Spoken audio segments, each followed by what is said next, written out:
out that the person being subject to deportation ay pinapakialaman ng korte, nag-issue ng writ of habeas corpus, TRO, yung korte, etc., hanggang sa hindi to Filipino citizen na dapat ito'y ma-deport na wag nang makialam ang korte. Okay, naintindihan namin, pinaulit-ulit mo pa yung 10 milyong beses na ata. This time, hindi na prima facie kasi meron na kayo mga hawak dokumento. In fact, nag-issue na kayo ng mission order from the commissioner himself. And then based on that mission order, you would not have issued mission order kung wala kayong pinagpabasyan. Hindi na prima facie ito, right? Yes. Good. Then, bakit nyo dineport na agad siya? Yes, Your So, nung in-issue kayo ng writ of habeas corpus, hindi nyo ba binalikan kung sino man yung judge na yun at sinabi niya, teka muna, merong Supreme Court ruling, we cannot do this. You really hit the nail on the head in everything that you said. For me, it's very important na mapag-usapan natin yung mga weaknesses sa mga polisiya natin dahilan para maka-obtain ng mga documents ang sino mang foreigner para maging Filipino citizens sila. Tanong ko nga lang, ano na nangyari doon sa Davao de Oro case na may 1,576 fake birth certificates na nabunyag na NBI. I'm very interested because wala na, tahimik na tayo eh. Ano nangyari doon sa mga birth certificates na yun that were found to be obtained fraudulently? And then number two, I don't think the immigration will be blamed here and other agencies for that matter, even the DFA and PSA. I think ang mabiblame dito ay yung Civil Register's Office. Kasi doon nakikita ko yung yung missing link dahil ang mga nagtatrabaho sa local Civil Register's Office ay mga tao ni Mayor. Okay, not pointing to any mayor. At siyempre, kung tao ni Mayor yan, kung ano sasabihin ni Mayor, susundin. Now, kung meron isang foreigner, Chinese citizen, kahit pa member ng Liberation Army ng China, etc., pwede makapunta kay Mayor kung siya ay magaling na magbigay ng donation, then Pilipino siya, mabibigyan siya ng registration, and then itong PSA, ministerial lamang trabaho niya, bibigyan ng PSA ng i-register yan at sasabihin Filipino citizen, and then pupunta sa DFA, makakuha na ng passport because again, DFA is ministerial din yung trabaho nila. Then we have to find kung saan yung weakness dito para higpitan natin itong weakness doon nang sa maging mahigpit na yung polisiya natin, hindi basta-basta makakuha ng passport ang sinumang foreigner. If possible, we have to amend the law. Look at the laws that we have na nalulusutan tayo tulad nangyari dito ngayon. That's all, Madam Chair. Madam Chair, I think she's taking too much of our time. Pag hindi siya tinatanong, siguro wag muna siya mag-interject. Yun daw, Madam Chair. Salamat, Senator Raffy. So, Mr. C, saan po kayo pinanganak? Hello. Because my ongoing case is in CA. So pasensya na po as I can invoke to my right to even sign in. Kasi may kaso na pasensya na. Nasa kote. Okay, sige. Meron siyang kaso ngayon ongoing, kaya hindi niya pwedeng banggitin, ay pwedeng sabihin sub judice. How about yung case mo noong 2015 na may nag-file ng kaso sa'yo, si Mr. Cas sa NBI at yung kasama dun sa complaint mo ay ikaw ay illegal alien na dapat ma-deport pero na-dismiss ng korte. Ano nangyari po doon? Ngayon, pwede man i-discussion kasi na-dismiss na eh. Paano na-dismiss? Ba't na-dismiss? During the time, may file ng kaso sa akin, sa akin. Pero, meron ng mga lawyer ko na handle ito case. So, namin sa immigration. Immigration is na-dismiss. Dismiss? Yes. Oh. Yes. And then maybe, Madam Chair, we can invite Mr. Nestor Cas in the next hearing, and then the fiscal sa fiscal's office pa lamang na-dismiss na yon, ano mga ebidensya present ni Mr. Nestor Cas and why was it dismissed? And ano po yung, kasi dinanata sa NBI yung reklamo ni Mr. Cas. So, ano yung mga dokumentong nakalap ng NBI para iakyat yung kaso sa piskalya? And then, why was it dismissed? Yung po sigurong importante sa susunod na hearing, Madam Chair. Kasi sabi niya, itong present, may tinatawag kanina, yung tungkol sa kaso niya ngayon, sabi niya, hindi niya pag-usapan dahil nasa korte na, tama nga naman, pwedeng gamitin yung salitang sub judice, pero I think exempted po itong hearing natin sa tinatawag na sub judice, correct me if I'm wrong, pero yung pong interested po ako dun sa 2015 complaint case that was filed against him for deportation. Gusto ko malaman ano mga dokumentong i-present nung complainant sa NBI and ano po yung naging argumento niya para ma-dismiss yung kaso. I'm interested. At sino po yung piskal na humawak ng kaso?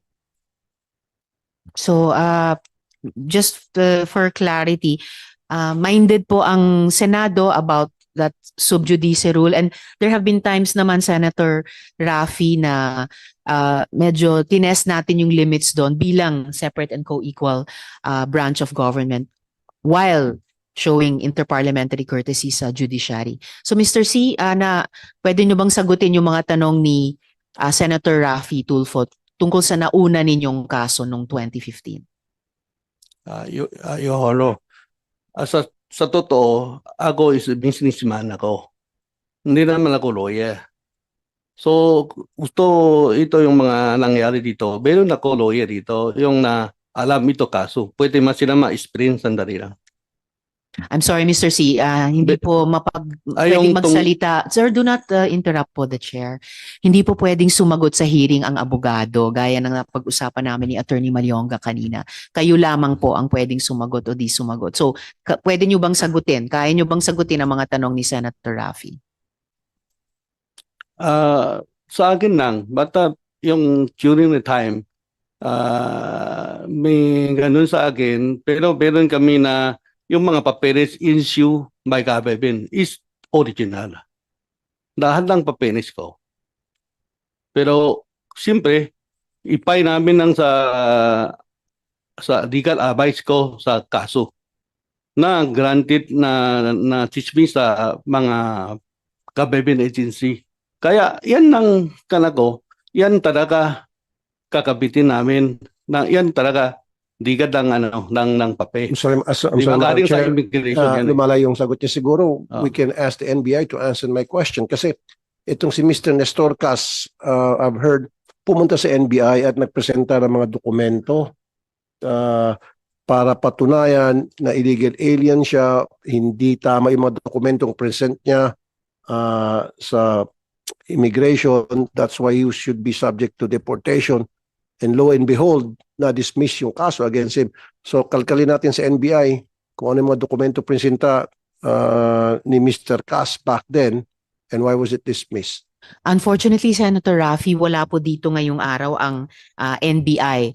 Pero susulatan natin sila mula sa subcommittee to request those documents about that previous case. Therefore, Good Madam Mr. Chair, kung meron kasong deportation 2015 na pinal sa NBI, si Mr. Nestor Cas, the NBI should have forwarded it to the Bureau of Immigration kasi maaring na-dismiss yun kaso sa korte dahil ang korte is not the right venue for a deportation case. It should have been the immigration. So what did the immigration do?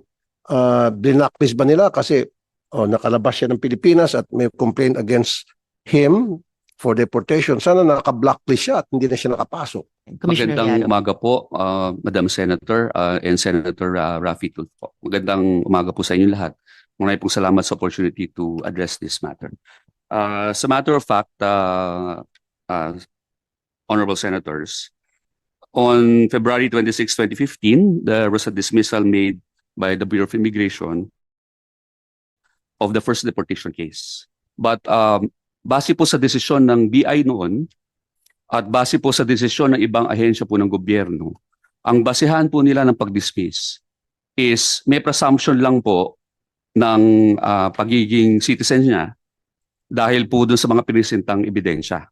But ang ebidensya pong ito ay prima facie lang. When we say po prima facie, it can be overturned by contradictory evidence. It can be overturned by attacking the credibility of the evidence initially presented, which we were able to do later on. This investigation concerning this particular subject was commenced after we received credible information from another government agency that there is a supposed there's a person who is pretending to be a Filipino. So based on that, we conducted our own vetting and investigative process, and the Bureau of Immigration Biometric Section eventually issued a certification comparing the fingerprints that we have with the fingerprints provided by the Department of Foreign Affairs dun po sa kanilang pasaporte. And the fingerprint records in our Alien Certificate of Registration Identification Card database pertains to a certain Chen Zongzhen vis-a-vis certain Joseph C. as being one and the same person. Yun po ang naging basehan namin for this new investigation. Pero kung aaralin po nating mabuti ang lahat ng mga desisyon in the past, prima facie lang po ang sinasabi na ebidensya ng mga agencies ng gobyerno pagdating sa pagdismiso ng mga kaso.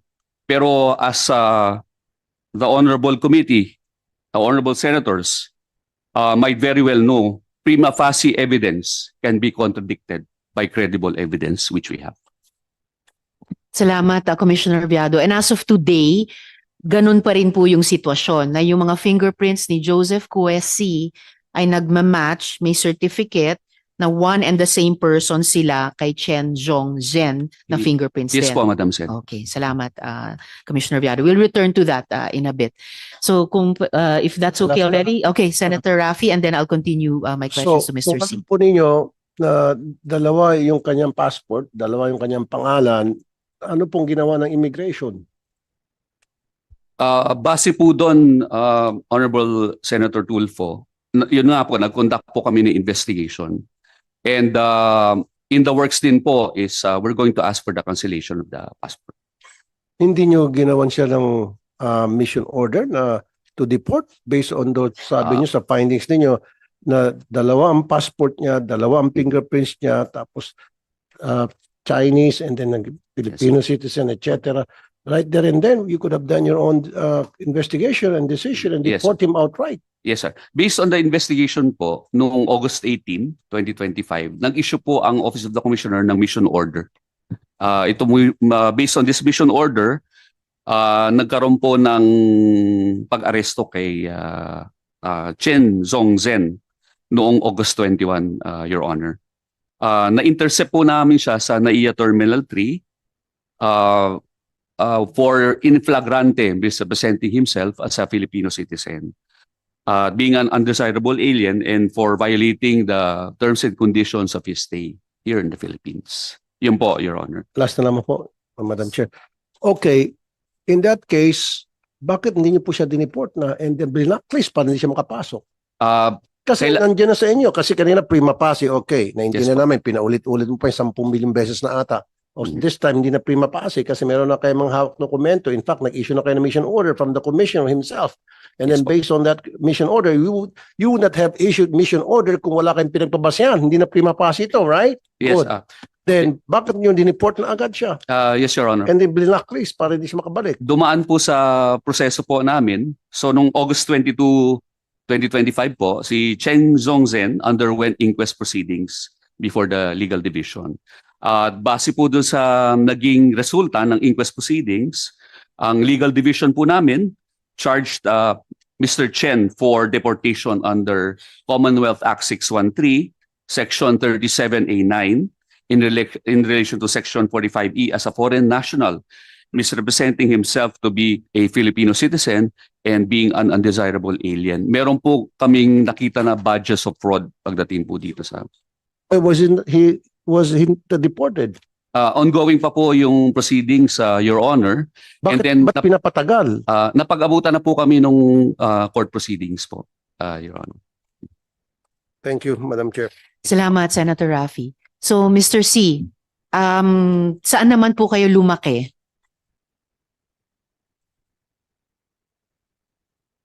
Mic niyo, sir. Your Honor, I can import to be to the bin side in. Sir, bakit po makaka-incriminate sa inyo kung sasagutin niyo yung komite saan kayo pinanganak at ngayon saan kayo lumaki? Because of the ongoing case, the CA. And again, gaya ng sinabi ko kanina, I'm presuming na kung anong isasagot nyo sa komite, yun din naman ang isasagot nyo sa kaso. Pwede ba kayong mag-share ng mga karanasan ninyo habang lumalaki kayo? Mga growing up years nyo, childhood nyo, can you share any experiences about those? Pasensya na po, Your Honor. I can import my right to be silent. Saan po kayo nag-aaral, Mr. C? I can import. Medyo, parang iniisip ko, saang mundo ba masama sabihin whether sa hearing ng komite ng Senado or sa korte for that matter, itong mga basic facts na ito. Medyo fantastic yung stretch na yon. Okay, anyway, may ipapakita po akong larawan sa inyo. Kinukumpirma nyo ba na kayo ang tao sa larawang ito?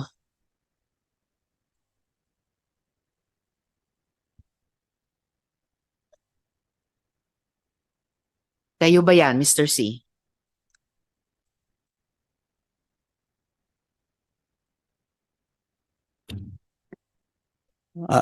I can import. Sir, They mean to silent. gamit lang po yung mata natin. Kayo ba yan sa litrato? Kamukhang kamukha po.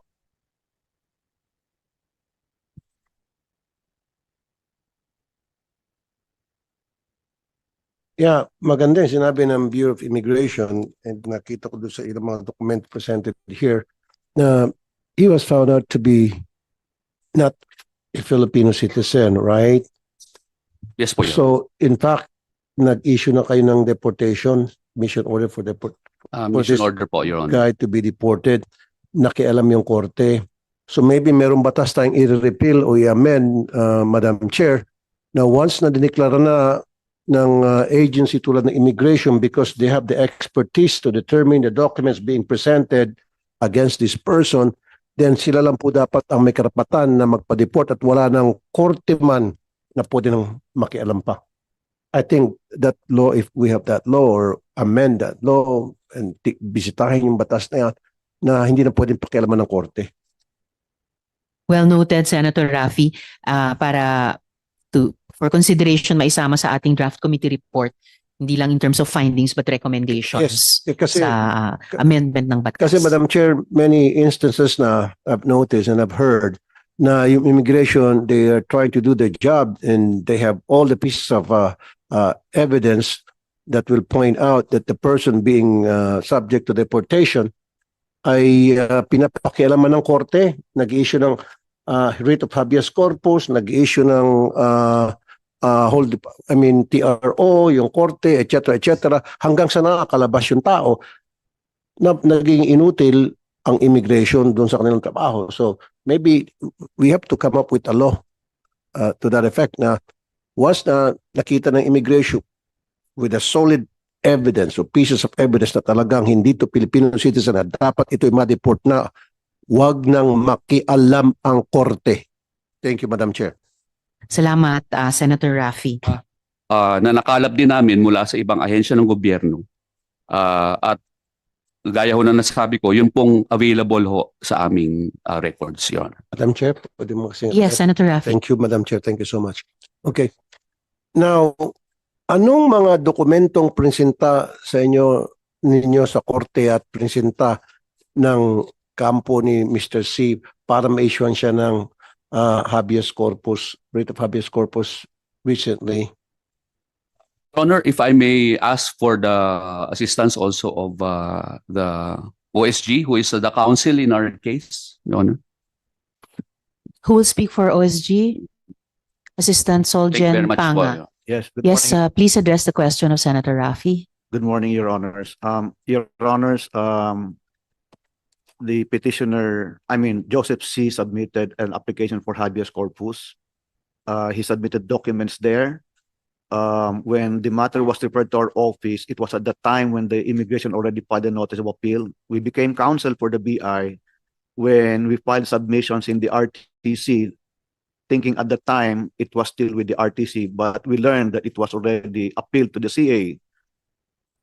We learned that the CA issued a resolution directing the respondents there, the petitioners, respondents immigration, to release Joseph C. because apparently the RTC already issued a writ of execution. That's when we filed a compliance in behalf of the immigration, telling the Court of Appeals that it was wrong for the RTC to issue the writ of habeas corpus, and that in fact there is evidence that immigration is correct in saying that the alien named there as well as Joseph C. are one and the same. We already submitted a memorandum. They also submitted memorandum. We cannot just discuss the merits of the case because it's pending decision by the Court of Appeals. The BI is furnished with copies of these submissions, Your Honor. Pero, Madam Chair, sino nag-issue ng writ of habeas corpus para ma-release nga itong sa custody niyo, itong si Mr. C? Is that the CA? Regional Trial Court and then eventually Court of Appeals. Ang RTC ang una nag-release ng writ of habeas corpus. Anong basis niya para mag-issue ng writ of habeas corpus kung matibay yung mga ebidensyang sinumite nyo sa korte? Ang contention po ng korte is, yun nga rin po, yung parang decision ko dati na mayroong presumption na siya ay Pilipino base sa mga pinisintang dokumento po. Did you present to the court at that time na yung dalawa ang passport niya? I have to confer with pangalan the head of the legal division, Your Honor. Yes po, Your Honor, we did. Pero despite that, hindi inono ng korte yun, hindi pinaniniwalaan ng korte, ang pinaniniwalaan si Mr. C. Opo, Your Honor. So that's why inakyat nyo ngayon sa Court of Appeals. Yes po, Your Honor. We availed of all the legal remedies available to us, Your Honor. Then, yun nga sinasabi ko, Madam Chair, may problema talaga sa korte. That's amazing, Senator Raffy, kasi kung sinabi na ng BI sa RTC na may dalawang passport si Joseph Cuesi, madaling malaman ng korte na sa China nga hindi pinapayagan ng dual citizenship eh. Ang Pilipinas pumapayag tayo, pero China hindi. So kung tayo pwedeng may Pilipinong, kung totoong Pilipino siya, dalawang passport, sa China, kung may Chino, hindi siya pwedeng may dual citizenship. So I am really amazed na may ganyang hindi pag-appreciate nung korte dyan sa importanteng ebidensyang iyon ng BI. Salamat, Senator Meron lang Raffy. din ako Yes, point Senator. out, Madam Chair, baka hindi alam to ng mga kababayan natin, especially iba't ibang government agencies. May batas sa China, na lahat ng Chinese citizens, pagdating nila sa ibang bansa, tulad ng Pilipinas, obligado sila na mag-spy sa bansang kung nasaan sila in favor of the country China. And I know some people na alam ang batas would agree that. Do you agree? Immigration? May batas sila gano'n sa China. Tama? This is the first time I've been First time? apprised. You have Thank to you very much. research that. Sige. I was just wondering, bakit sa mga ibang kaso ninyo sa immigration na meron kayong mga individuals who were subject to deportation na mission order at nadideport, anong pinagkaiba doon sa mga kasong yon versus sa kaso ngayon ni Mr. C? Sa ibang kaso po, Your Honor, hindi na may cases po na di na lang nila nilabanan. May iba ho, voluntarily nagpapa-deport na po sila.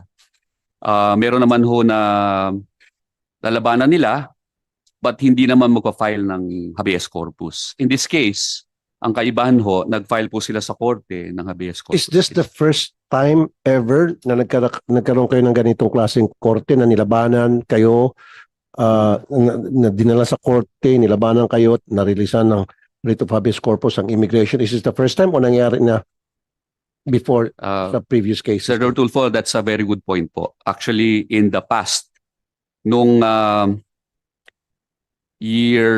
late 1990s po, and I believe even earlier, meron pong questions katulad niyan na meron ho nag-file ng habeas corpus case. Pero ho, ang commissioner po nun at mga subsequent na mga commissioner po, nilabanan po talaga yan. At na-uphold po ng Supreme Court na meron hong power ang Bureau of Immigration to commit aliens who are supposedly in violation of immigration laws. Ang commitment order po na ini-issue po namin is enough basis to detain the person. And pagka ang korte po, kinustyon yun, hindi ho ina-uphold ng Supreme Court. Ang sinasabi ho, hindi, ang BIS merong power. So meron na palang ganun may cases po in the past. ang order ng Supreme Court na nagsasabing kayo ang merong power to commit an alien na nakita nyo with all the piece of evidence you have na siya ay dapat Yes, Your mag-report. Honor. So bakit nakialam pa rin tong korteng RTC na nag-issue ng writ of habeas corpus? Hindi ko po alam, Your Honor. But it is clear sa mga Supreme Court rulings na the Bureau of Immigration Commissioner has So- the power to So nung issue. in-issue kayo ng writ of habeas corpus, hindi nyo ba binalikan kung sino man yung judge na yun at sinabi niya, teka muna, merong Supreme Court ruling, we cannot do this. You just can't do Nilabanan, this. that's why we availed of whatever appellate proceedings are available to us, or nag-file ho kami ng MR, motion for reconsideration, kasi we believe that we are in the right pagdating po dito, Your Honor. So ibig sabihin na violate nitong judge, kung sino man tong judge na nag-issue ng writ of habeas corpus, yung Supreme Court ruling. Maybe this judge is not aware that there's such a Supreme Court ruling. I will leave it up to the courts, Your Honor, to decide accordingly, Your Honor.